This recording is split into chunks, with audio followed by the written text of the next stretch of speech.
ଓହୋ ପୁଣି ପାଣି ଦେଇଛ। ଏତେ କଣ ଛାଡୁଛ ତମେ?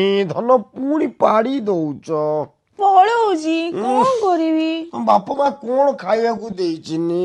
ଫୁସ୍ ଫୁସ୍ ଫୁସ୍ ଭେରାଇଟି ଦଉଛ।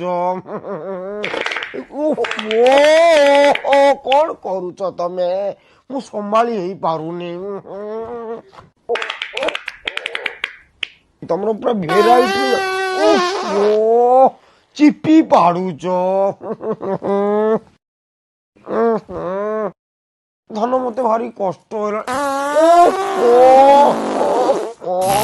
ଧନ ଧନ ପାଡ଼ି ପାଡ଼ି ମୋ ଦେହ ମୁଣ୍ଡ ଗନ୍ଧେଇଲାଣି। ଧନ ତମେ ପାଡ଼ି ଦଉଛ। ପଳେଇଲା।